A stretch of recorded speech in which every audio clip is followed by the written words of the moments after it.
सुनील शेट्टी बॉलीवुड के सबसे शालीन अभिनेताओं में से एक है, जिन्होंने हमेशा से अपने से छोटे व बड़े कलाकारों की मदद ही की है, लेकिन कभी भी उन्होंने इस बात का बखान नहीं किया है। 1992 में आई बलवान फिल्म के जरिए इन्होंने अपना पहला कदम इंडस्ट्री में रखा था और ठीक अपनी पहली फिल्म के सुपर डुपर हिट हो जाने के बाद इन्होंने कभी पीछे मुड़कर नहीं देखा। आज मौजूदा दौर में भी ये बॉलीवुड की तमाम बड़ी फिल्मों का हिस्सा बन रहे हैं, साथ ही कई सारी साउथ वाली भाषाओं की फिल्मों का भी लगातार हिस्सा बन रहे हैं। अब सुनील शेट्टी इसलिए भी काफी ज्यादा चर्चाओं में रहते हैं क्योंकि वो अपनी बात को बेबाक तरीके से दुनिया के सामने रखते हैं। और यहाँ हम आपको इस बात की जानकारी देना चाहेंगे कि सुनील शेट्टी को जब गुस्सा आता है तो वो फिर किसी की परवाह नहीं करते हैं, और ठीक ऐसे ही कुछ अभी हाल ही में हुआ।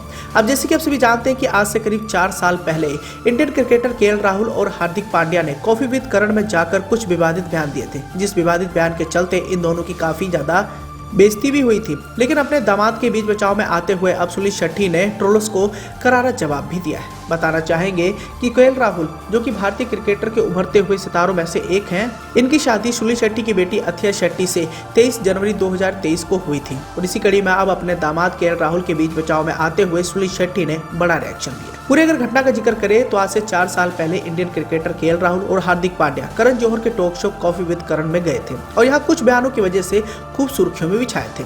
अब 4 सालों के लंबे अंतराल के बाद केएल राहुल के ससुर और अभिनेता सुनील शेट्टी ने इस मामले पर खुलकर बातचीत की है और अपने दामाद का बीच बचाव भी किया। होता यूं है कि अभी हाल ही में सुनील शेट्टी से जब इस बारे में पूछा जाता है तो उन्होंने कहा कि उस समय हार्दिक पांड्या बहक गए थे, लेकिन जब आपसे ऐसे सवाल ही पूछे जाए तो आप क्या करोगे। तो शो का फॉर्मेट ही ऐसा है, आप बच्चों को एक्साइटेड करते हैं और कुछ ना कुछ बोल ही देते हैं, फिर बॉलीवुड पर बैन लगाया जाता है।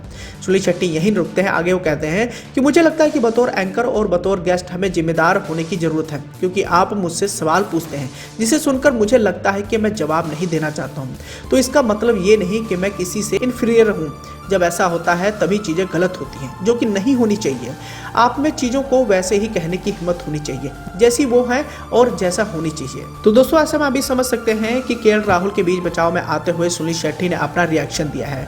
बताना चाहेंगे कि आज से करीब 4 साल पहले 2019 में करण जौहर के विवादित चैट शो कॉफी विद करण में हार्दिक पांड्या और केएल राहुल स्पेशल गेस्ट के तौर पर शामिल हुए थे और इसी दौरान केएल राहुल ने तो ज्यादा कुछ तो नहीं बोला, लेकिन हार्दिक पांड्या ने महिलाओं के बारे में कुछ ऐसे बयान दे दिए थे जिन बयानों के चलते वो काफी ज्यादा सुर्खियों में भी आ गए थे। इसके बाद इस एपिसोड को OTT प्लेटफॉर्म से हटा भी दिया गया था, लेकिन तब तक विवाद बहुत ज्यादा बढ़ गया था। लेकिन इस विवादित बयान के चलते करीब 4 सालों के लंबे अंतराल के बाद सुनील शेट्टी ने अपने दामाद केएल राहुल के बीच बचाव में आते हुए ये सारे बयान दिए हैं।